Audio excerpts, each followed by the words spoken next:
ابتدا سے پہلے ہر انتہا کے بعد ذات نبی بلند ہے، ذات خدا کے بعد دنیا میں احترام کے قابل ہیں جتنے لوگ، میں سب کو مانتا ہوں، مگر مصطفیٰ کے بعد اللہ رب العالمین نے قرآن مجید میں ارشاد فرمایا ہے محمد صلی اللہ علیہ وآلہ وسلم اللہ کے رسول ہیں، اور وہ لوگ جو آپ کے ساتھ ہیں ان کی مزاج، ان کی طبیعت وہ اس طرح کی ہے کہ اگر آپس کی بات ہو تو بڑے رحم دل ہیں، نرم دل ہیں، ایک دوسرے کے اوپر جان چھڑکنے والے ہیں،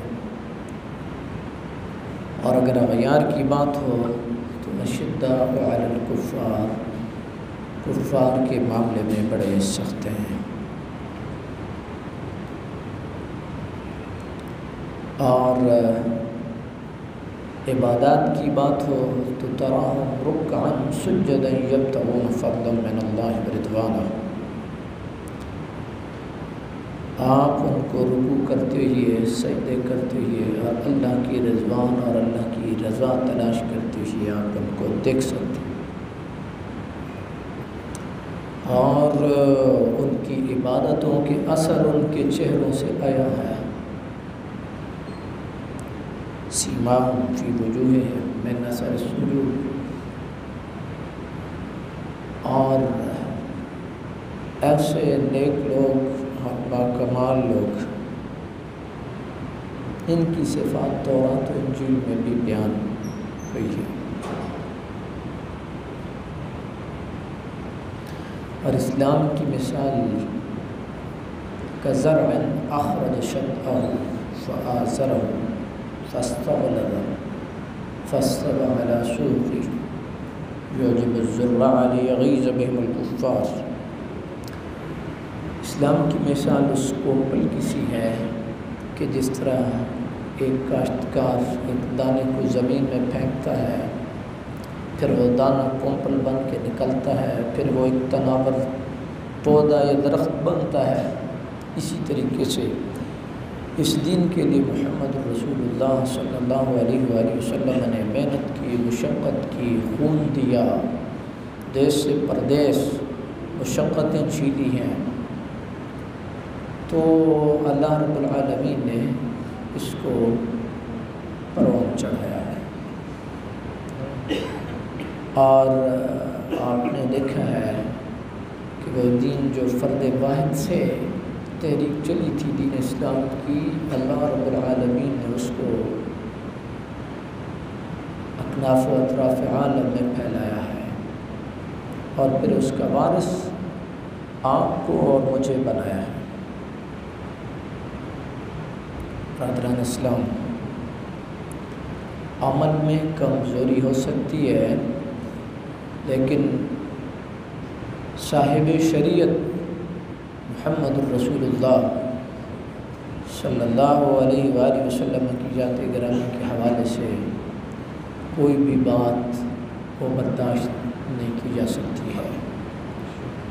اس کی وجہ یہ ہے کہ جب صاحب شریعت کے اوپر ہی انگلی اٹھے، اور جب وہ ہستی جو گناہوں سے پاک اور صاف، اور وہ ہستی جس نے اپنی زندگی ایسے گزاری ہے کہ اعلان نبوت سے قبل ہو یا اعلان نبوت کے بعد ہو، محمد الرسول اللہ کی ذات گرامی کے حوالے سے کسی کو انگلی اٹھانے کی ہمت نہیں ہے، جرت نہیں ہے، طاقت نہیں ہے، اور محمد الرسول اللہ صلی اللہ علیہ وسلم یہ اعلان کر رہے ہیں کہ تم اس دین کی حقانیت کو سمجھنے سے کیوں قاصر ہو، تم اس دین کے اندر آنے سے کیوں گھبرا رہے ہو، تمہیں اس دین کے حوالے سے کس چیز نے شک و شبہ میں ڈالا ہے؟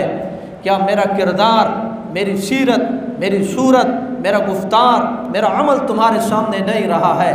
میں ہوں، کمزور ہو سکتا ہوں، آپ پہ کمزوری ہو سکتی ہے، لیکن اس کائنات کے والی، اس کائنات کے مالک اور تاجدار عرب و عجم محمد الرسول اللہ، جن کی ذات کے لیے یہ کائنات بنائی گئی ہے۔ قرآن مجید میں اللہ رب العالمین نے ارشاد فرمایا ہے فَقَدْ لَبِثْتُ فِيكُمْ عُمُرًا مِّن قَبْلِ، اس سے قبل میں نے تمہارے اندر عمر گزاری ہے۔ میرے کردار پہ اگر تمہیں کوئی شک ہے تو بتا سکتے ہو، میری گفتار پہ شک ہے بتا سکتے ہو، لیکن اگر میرا کردار بھی نکھرا ہے، میری گفتار بھی نکھری ہے، میری ہر ایک بات جو ہے وہ اللہ کے احکامات کے مطابق تمہیں نظر آتی ہے، تو پھر تم کلمہ پڑھنے سے کیوں قاصر ہو؟ برادران اسلام، اس دین کی ذمہ داری محمد الرسول اللہ کے بعد سیدنا صدیق اکبر نے اٹھائی ہے، پھر فاروق اعظم نے اٹھائی ہے، پھر عثمان غنی نے اٹھائی ہے، پھر حیدر کرار نے اٹھائی ہے، اور پھر حضرت امام حسن مجتبی نے اٹھائی ہے، اور یہ سلسلہ چلتا چلاتا آپ تک اور مجھ تک پہنچا ہے۔ برادران اسلام، پہلے خلیفہ کے علاوہ حضرت سیدنا صدیق اکبر رضی اللہ عنہ کے علاوہ آپ کے سامنے تاریخ حضرت عمر فاروق رضی اللہ تعالی عنہ، کیوں لوگ مخالف تھے، کیوں لوگوں نے نماز میں حملے کیے ہیں؟ دین اسلام کی وجہ سے، اس کلمے کی وجہ سے۔ سیدنا عثمان غنی رضی اللہ تعالی عنہ، کیوں آپ کا خون کیا گیا ہے؟ دین اسلام کی وجہ سے۔ حضرت علی المرتضیٰ رضی اللہ عنہ، کیوں خون کیا گیا؟ دین اسلام کی وجہ سے۔ حضرت امام حسن مجتبی کیوں زہر دیا گیا؟ دین اسلام کی وجہ سے، اس کلمے کی وجہ سے، اس قرآن کی وجہ سے۔ انہوں نے، لیکن جو ان کے اوپر ذمہ داری آئی انہوں نے احسن طریقے سے نبھائی، انہوں نے احسن طریقے سے نبھائی۔ حضرت سیدنا ابوبکر صدیق جیسا بندہ، اتنے غم و اندو کے پہاڑ ٹوٹنے کے باوجود جو فیصلہ محمد رسول اللہ نے جس لشکر کا کیا، یہ ادھر جائے گا ادھر جائے گا یہ ہوگا، انہوں نے اپنے فیصلے کو تبدیل نہیں کیا ہے۔ برادران اسلام، صرف دیکھنا یہ ہے کہ تین چیزیں اللہ رب العالمین نے ارشاد فرمائی ہیں، اشداء علی الکفار، دوسری رحماء بینہم، تیسری تراہم رکعا سجدا یبتغون فضلا من اللہ ورضوانا۔ یہ کس کی، یہ صفاتیں کس کی بیان ہوئی ہیں؟ یہ صفات محمد رسول اللہ کے ماننے والوں کی بیان ہوئی ہیں، لیکن آج ہمیں تو ایک جھلک نظر آتی ہے، اور وہ جھلک کیا ہے؟ تراہم رکعا سجدا یبتغون فضلا من اللہ ورضوانا۔ پہلی کدھر ہے؟ دوسری کدھر ہے؟ نماز اچھی، روزہ اچھا، سب کچھ اچھا، لیکن محمد الرسول اللہ کی عزت پر جب تک کٹ مرنے کا جذبہ نہ ہو، تو مجھے اور آپ کو یہ نماز کس نے سکھائی ہے، کس نے بتائی ہے؟ یہ 2 ہیں، یہ 4 ہیں، یہ 3 ہیں، یہ سفر ہے، یہ حاضر ہے، یہ روزہ ہے، اس میں چھوڑ سکتے ہو یا رکھ سکتے ہو، یہ بڑا ہے یہ چھوٹا ہے۔ دین اسلام کا پورا سٹرکچر وہ مرہون منت ہے تو محمد رسول اللہ صلی اللہ علیہ وسلم۔ اور یاد رکھیے، آپ دیکھتے ہیں، میں ایک دنیاوی مثال دے کے بات کو آگے بڑھا رہا ہوں۔ کسی بھی معاملے میں جو میجر کردار ہوتا ہے، جو بنیادی کردار ہوتا ہے، ہمیشہ اس کو ہٹ کیا جاتا ہے، تاکہ یہ بنیادی کردار ہٹے تو پھر باقی پیچھے آپ کی اور میری کیا حیثیت ہے، یا آپ کی اور میری کیا مجال ہے، یا آپ کے اور میرے عمل میں وہ پختگی بھی نہیں ہے جو محمد رسول اللہ کہہ گئے فقد لبثت فیکم عمرا من قبل۔ تو آج جو دین اسلام کا بنیادی اور مرکزی کردار محمد رسول اللہ صلی اللہ علیہ وسلم، ان کی ذات گرامی کے حوالے سے بات، ان کی نجی زندگی کے حوالے سے بات ہے، تو صرف دین اسلام ہمیں نماز اور روزہ نہیں سکھاتا ہے۔ نماز اور روزہ آسان ہے بھائی، کئیوں کے لیے یہ بھی مشکل ہے لیکن آسان ہے۔ اگر اوور آل دیکھیں آپ تو آسان ہے، اپنے مسجد میں آ کے نماز پڑھ لیے، ادھر کون سی لڑائی لگی ہوئی ہے کہ آپ کو خدا نخواستہ گولی لگ جائے گی، لیکن کفار کے سامنے سینہ سپر ہونا یہ بڑا مشکل کام ہے۔ اور حضرت عمر فاروق جیسا بندہ اپنا خون دے کے گیا ہے دین اسلام کے لیے، حضرت عثمان غنی رضی اللہ تعالیٰ عنہ جیسا بندہ خون دے کے گیا ہے اپنے دین اسلام کے لیے، حضرت علی المرتضیٰ جیسا بندہ خون دے کے گیا ہے، نبی کریم علیہ السلام کا گھرانہ خون دے کے گیا ہے، حضرت سیدنا امیر حمزہ خون دے کے گئے ہیں۔ تو دین اسلام جو ہے وہ وہ ہم سے قربانی کا تقاضا بھی کرتا ہے. اسی لیے اللہ رب العالمین نے ارشاد فرمایا اشداء علی الکفار، کفار کے معاملے میں سخت، رحماء بینہم، آپس میں نرم ہے. ہم نے الٹ کیا ہے، ہم آپس میں سخت ہیں، کسی بھائی کو برداشت کرنے کے لیے تیار نہیں ہے، اڑوسی پڑوسی کو برداشت کرنے کے لیے تیار نہیں ہے، گلی محلے والے کو برداشت کرنے کے لیے تیار نہیں ہے، اور اغیار ہیں کہ ان کے سامنے ہم لڑ جاتے ہیں. اور بالکل یاد رکھیے ایک فلسفہ جو آپ سنتے رہتے ہیں، میں متفرق باتیں کروں گا لیکن ان کو خود جوڑ لیجئے گا. ایک فلسفہ بڑا کہ جناب ان کے ساتھ ہماری تجارت، ان کے ساتھ معاملات، یہ وہ. حالانکہ اگر آپ لسٹ بنائیں تو آپ کی بیسک نیڈز آپ باہر سے نہیں لے رہے ہوتے، بنیادی ضروریات آپ خود اپنی پوری کر رہے ہیں. باقی چیزیں آپ جو ہے مثال کے طور پہ فرانس سے پرفیوم نہیں آئے گا تو کیا ہوگا. میں ایک بات کروں، ایک مثال دی ہے میں نے چھوٹی سی.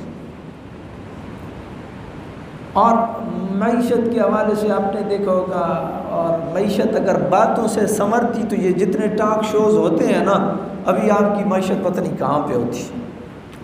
لیکن معیشت اللہ کی ذات پہ توکل، اللہ کی ذات پہ بھروسہ، محنت، ہمت، خودداری، یہ بنیادی چیزیں. جب یہ اعلان ہوا یا ایھا الذین آمنوا انما المشرکون نجس فلا یقربوا المسجد الحرام بعد عامهم ھذا، اعلان ہو گیا کوئی مشرک نہیں پھٹکے گا ادھر، اللہ کے گھر میں کوئی بندہ نہیں آ سکتا ہے. اور اب بھی آپ دیکھتے ہیں غیر مسلموں کے لیے خانہ کعبہ اور مکہ المکرمہ اسپیشل بورڈ لگا ہوا ہے، نو انٹری فار نان مسلم، سے غیر مسلموں کا داخلہ بند. مسلمانوں کے ذہنوں میں کھٹکا آیا. کھٹکا کیا آیا؟ یار یہ تو تجارت ہوتی تھی ٹھیک ٹھاک، ہم درہم کما لیتے تھے، معاملات ہوتے تھے، معاملات چلتے تھے، اب کیا ہو؟ اس کے بعد اگلی آیت اللہ رب العالمین نے ارشاد فرمایا وَإِنْ خِفْتُمْ عَيْلَةً فَسَوْفَ يُغْنِيكُمُ اللَّهُ مِنْ فَضْلِهِ. انشاءاللہ اگر تمہیں تنگ دستی کا خوف ہے تو اگر اللہ چاہے گا تو تمہیں اپنے فضل سے غنی کر دے گا. اگر چاہے گا تو اپنے فضل سے تمہیں غنی کر دے گا. تم یہ جو سمجھ رہے ہو کہ کافر آتے تھے، مشرک آتے تھے، یہاں پہ میلے لگتے تھے، وہ تجارت ہوتی تھی، ہم درہم کماتے تھے، دینار کماتے تھے، تمہیں یہ خدشہ لاحق ہو گیا. ابھی بھی یہی خدشہ ہے. امریکہ یہ چیز روک دے گا، برطانیہ یہ چیز روک دے گا، یہ ہو جائے گا، انڈیا یہ چیز روک دے گا. برادران اسلام، جب کبھی آپ نے غور کیا ہو دین اسلام تسمہ باندھنے کے معاملے میں بھی آپ کو یہ سکھاتا ہے کہ آپ اغیار کی مخالفت کریں. کیوں؟ آپ کا ذاتی وجود ہے، آپ کا ذاتی تشخص ہے. جب آپ اپنا ذاتی تشخص اور اپنا وجود کھو دیں گے تو آپ کی کوئی حیثیت نہیں ہے. پھر آپ جئیں، امیر جئیں یا فقیر جئیں، اس سے کوئی یہ چیز معنی نہیں رکھتی ہے. آپ کا ذاتی تشخص لا الہ الا اللہ محمد رسول اللہ ہے.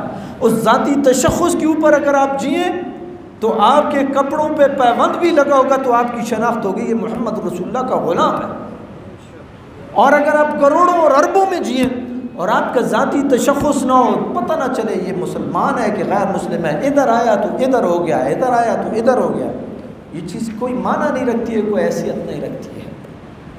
برادران اسلام، اللہ رب العالمین نے ارشاد فرمایا ہے کہ یہ جو دین اسلام کا جو درخت ہے، اس کی جو نشو و نما ہے، اس نے کفار کو غیظ و غضب میں ڈالا ہے.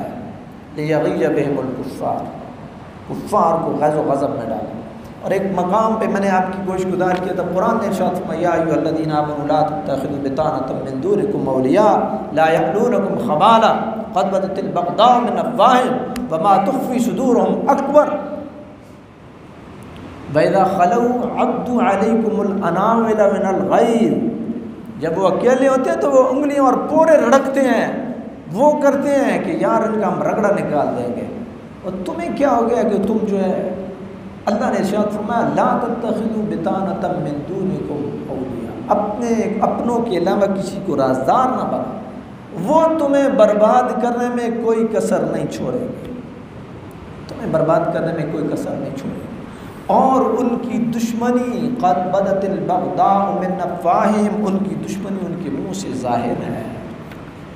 آپ دیکھتے ہیں وقفے وقفے سے آپ کو ٹیسٹ کیا جاتا ہے ان کے ایمان کی حرارت کتنی ہے، یہ محمد رسول اللہ کی ذات کے حوالے سے کیا جذبات رکھتے ہیں۔ برادران اسلام، یہ تو ہیں ہمارے باہر کے معاملات جن کی وجہ سے آج وہ معاشی معاملہ ہو، روپے پیسے کو معنی نہیں رکھتا ہے۔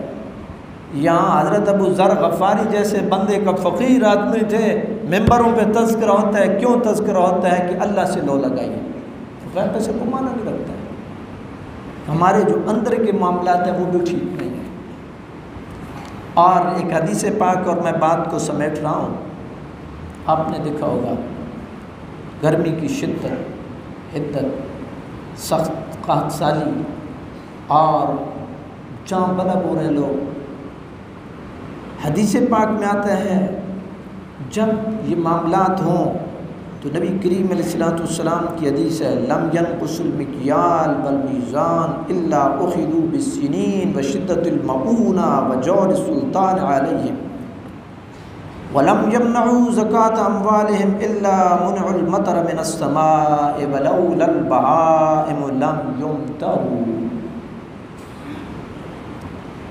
کہ اگر یہ ناپ اور تول میں کمی کریں گے یہ لوگ، اخذوا بالسنین، قحط سالی میں مبتلا ہو جائیں گے، بارش نہیں ہوگی۔ چھوٹا دکاندار آپ کے سامنے تولتا ہے، وہ کلو بھی آپ کے سامنے رکھتا ہے، ترازو بھی آپ کے سامنے، وہ چیزیں جو آپ پیکنگ میں لیتے ہیں یہ اتنی ہے، یہ اتنی ہے، آپ کو کیا معلوم ہے کہ اس میں کوانٹٹی پوری ہے کہ نہیں ہے؟ یہاں تو چنوں کے اندر گیٹے، چھوٹے چھوٹے سٹون پتھر اس لیے ملائے جاتے ہیں کہ وزن زیادہ ہوتا ہے۔ تو پھر جب اس طرح کے معاملات ہوتے ہیں تو پھر کیا ہوتا ہے؟ نبی پاک علیہ السلام نے ارشاد فرمایا قحط سالی آ جائے گی، لوگ قحط سالی کا شکار ہوں گے، وہ شدت المعونہ، سخت محنت اور مشقت میں پڑ جائیں گے۔ ابھی آپ دیکھتے ہیں پہلے لوگ ایک جو ہے وہ آدمی کمانے والا ہوتا تھا، گزارا ہو جاتا تھا، ابھی ایک بندہ دو نوکریاں کرتا ہے پھر بھی پوری نہیں پڑتی ہے۔ شدت المعونہ، محنت کے اندر، مشقت کے اندر گر جائیں گے، پوری نہیں پڑے گی۔ تیسری بات، جور السلطان علیہم، سلطان بادشاہ اس کے ظلم کی بھیڑ چڑھیں گے لوگ۔ اس سے زیادہ اور ظلم کیا ہو سکتا ہے کہ کوئی بھی ایماندار آدمی کسی محکمے میں ٹک نہیں سکتا۔ وہ ایسے جس طرح ایک پرزہ ہوتا ہے کہ وہ فٹ نہیں آتا، اسی طریقے سے کسی ڈپارٹمنٹ میں اگر وہ گیو اینڈ ٹیک نہیں کرتا ہے، وہ کسی سیاسی اثر و رسوخ کو قبول نہیں کرتا ہے، وہ ایمانداری کے ساتھ چلتا ہے، تو وہ ایک ایسا پرزہ ہے جو کہیں پہ فٹ نہیں آ سکتا ہے۔ اور پھر اس کو راستے سے جس طرح ہٹایا جاتا ہے یہ آپ کے سامنے ہے۔ جو سلطان علیہ، بادشاہ ظلم کریں گے، اور آپ دیکھ لیں یہ جو باقیوں کو چھوڑ دیں، آپ کے مینیج میں سے اللہ ماشاءاللہ اگر آپ جو ہے کوئی بھی ان کی وہ سیکیورٹی کرنے والا ہو تو کوئی ایسا آدمی آپ کو نہیں ملے گا جس نے 1 یا 2 خون نہیں کیے ہوں گے، 1 یا 2 خون نہیں کیے ہوں گے۔ کوئی ایسا آپ کو نہیں ملے گا، ہو سکتا ہے جس نے کسی کی آدمی کی زمین پہ قبضہ ناجائز نہ کیا ہوا ہو، اللہ ماشاءاللہ۔ دیکھ لیں آپ یہ جو 350 پونے 400 بیٹھے ہوئے ہیں، اللہ ماشاءاللہ، یہ کیا ہے؟ جور السلطان علیہ۔